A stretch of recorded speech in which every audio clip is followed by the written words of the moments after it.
Hey guys out there in Facebook land, you are here for DIGGS Live, which is a Facebook Live show talking about the issues and the concerns that I hear during my day, during my days running DIGGS, which is a residential real estate brokerage in Glendale, California. Our offices are on Montrose. If you haven't been by our office, come say hi. I've got beer, wine, and awesome coffee drinks for whoever wants to come by and visit with us. So in this show, I try to take 15, 20 minutes and just share with you the answers to concerns and questions that I know you're asking because you asked me. That's why I know.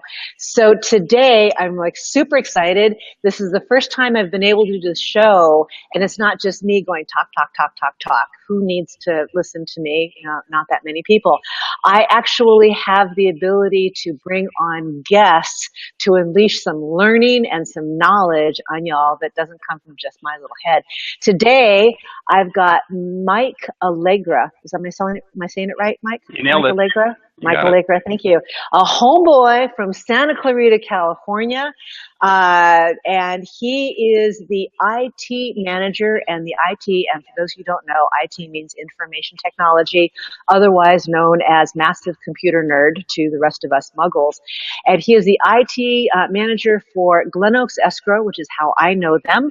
But Glenoaks is part of a larger corporation called the Pango Group. They do a lot of different things. And what's awesome about Pango Group is that they are the leaders in the country for cybersecurity for our escrow. And that's really important for anybody who wants to buy or sell a house. Escrow is the place that all of the money is held.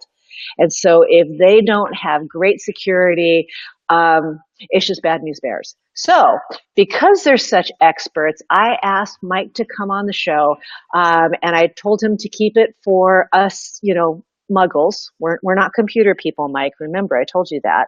You got to Fair speak enough. English. Yeah.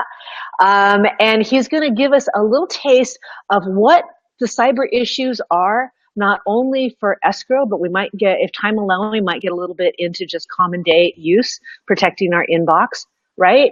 And also kind of talking about how we can protect ourselves. So, Mike, I know that fraud and hackers and the bad mans are a real problem in our real estate deals. So can you tell me a little bit about what's kind of happening from your point of view?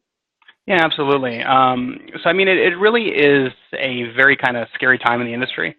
I've been kind of here with Pango and the team for about little over 9 years now, and I've seen kind of variations of fraud, and it's always something different, but really the cybersecurity part of it is taken up. And I think it's because everyone's trying to be more and more friendly in terms of, complying with buyer and seller demand, which is, I want to electronically sign my documents. I want to wire money instead of using a check. Right. So It used to be we would have to come down physically to the escrow office with a check in hand and get it all signed and stuff. Now we do it electronically. Exactly. So I think the unfortunate part is everyone wants more convenience, and it's not always more secure. So right now we're kind of competing against that. And really what the hackers are trying to do is trying to find easy ways for them to kind of target large sums of money. So, we actually had an issue very, very recently today that happened with one of our affiliates where a buyer was targeted and a large sum of money, over $100,000 was potentially taken because of an email. So it's email. So give us a story of what that looks like from the buyer's point of view. What happened? Yeah, so this morning, and this is common. There's many different ways this actually happens, but it's kind of the same story, which is the buyer was part of a transaction, and there are many people they talk to, people they've probably never talked to before. So you have the agents, which they might be a little bit familiar with. You have a transaction coordinator. You have escrow people. You have lenders. So this morning, what happened was there was an email spoofing dilemma where someone. Speak English. What is spoofing? So an email spoof it's actually really simple to do, which is kind of scary, but it's a way that someone can send an email pretending to be someone else. So, for example, like if I want to impersonation. Exactly, email impersonation, contact impersonation. There's different words for it, but the scary part is really easy to do. I mean, I would always just think of it as if you want to go sign up for a new Gmail account. Well, you don't have to type in the word Kendall. You can type in the word Mike, and you can create a new email address with someone else's name. So it's really that simple to get going. Wow. Okay. So what they did in this particular case is they pretended that they were someone in the transaction, and they said, "Hey, I'm, this case, someone on the escrow side." And I've seen this for people with the lending and people with one of the agents. But they said, "Hey, here's the instructions to send the money." Rather than sending it to the escrow account, which is the proper place, they sent it to a fraudulent account. So Wow. So they basically they stepped in, they pretended to be someone in the transaction that the buyer knew or at least knew of and told the buyer to send money somewhere else. correct. And Yeah. unfortunately, once it's wired, it's really, really hard to get back. So there are some Wow. steps, but it's really hard, and it And all I'm stemmed from an email. and I mean, we all know that we need to avoid sending money to Nigeria, but this looked, for all intents and purposes, like it came from somebody the buyer knew. Yeah, and in this case, the money went to Pennsylvania, so it's not even going outside the country. What they normally do is Wow. they use like some sort of account, something like an intermediary account where they go somewhere in the country and then very quickly they wire it again somewhere outside of the country where it's gone within days. Okay. All right. So you gave us the scary story. Now, what are some things that we can do to protect ourselves from that? Well, I mean, the thing is there are a lot of different approaches. So kind of my always advice is really do as many as you can without going crazy, because there's a point where you can't do it all. But Do as really, many of these tips, you mean? yeah, kind of like, because So are you some. telling me I have to do more than one thing? I know it's kind of a tough world. Come on, I want a magic bullet, Mike. I know. Unfortunately, there's not. I think honestly, the best magic bullet you're going to get this moment is paying attention and training, or some sort of being involved. Something like watching this webinar, which is, hey, I want to keep myself updated with the industry. I want to learn, and I want to know what different things are happening. So at least I'm aware of it. That's Right, first and right. foremost. So Well, but a lot of people on this show are actually, what I call muggles. They're not in the industry. They're either actively in the process of buying or selling, or they want to be. So what can those people do? Sure. I mean, the first one is always be alert. So, for example, in this case, when the email came across, if you look at the actual email address, let's say it said Kendall is the sender.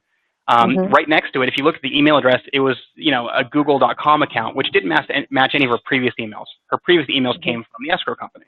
Mm-hmm. So it's like, why would this person be emailing me wire instructions from an account that I've never been spoken with before?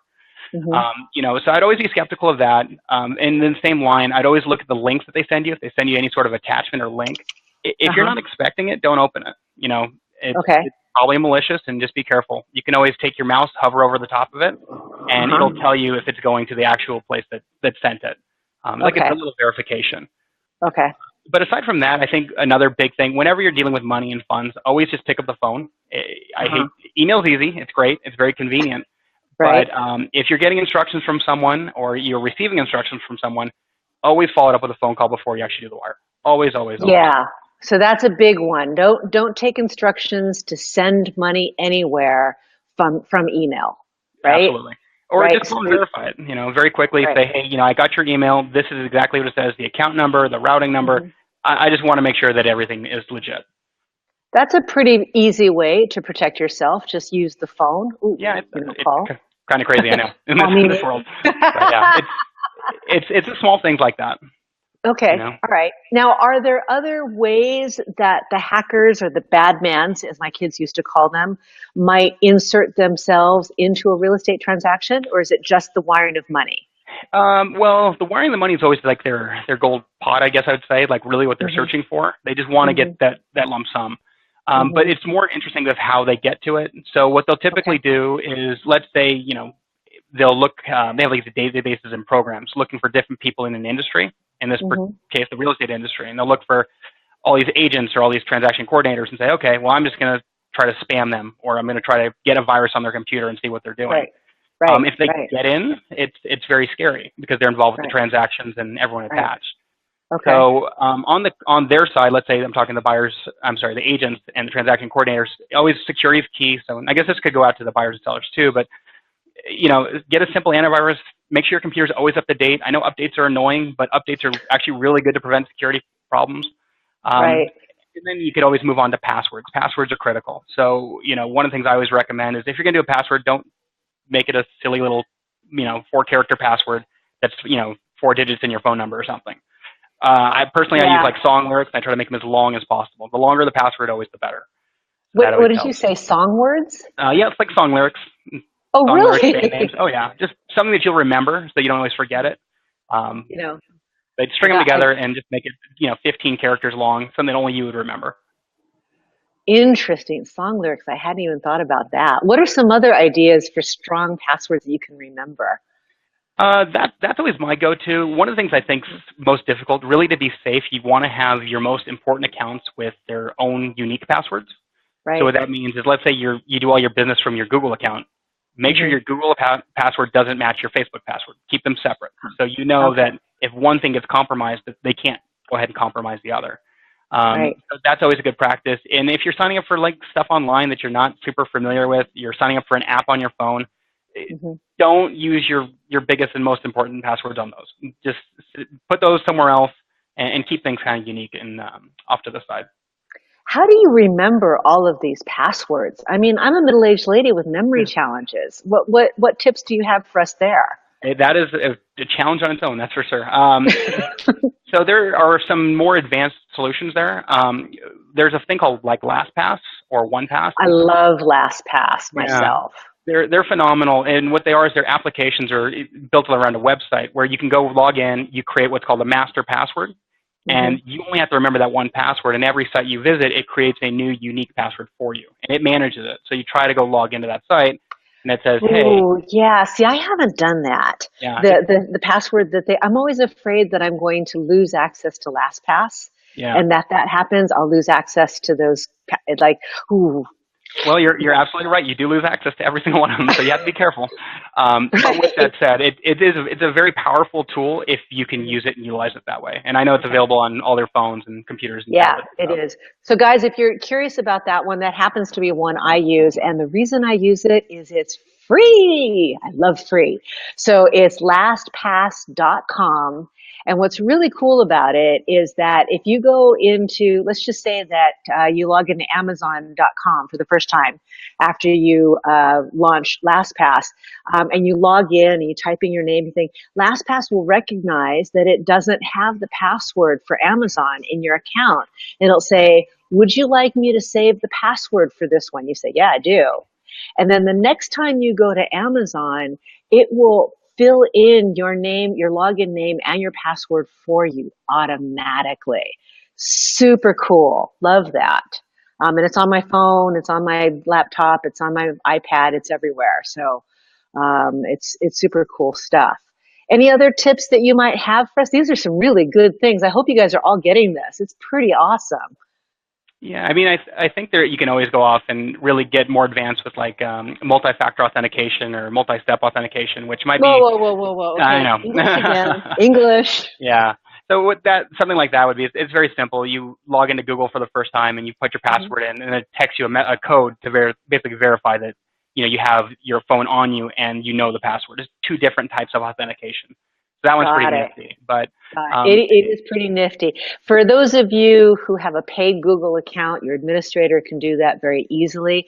Is that something that can be done on a regular free Gmail account, Mike? absolutely, yeah. And Okay, actually now they're enforcing, I think by default, they're making people use it. I know on Apple got it. devices and other things Got they're kind it. of picking up on it. So Well, it's a for good. any of Yeah, if any of you want to do something like this, there's this amazing resource that can tell you how to do everything.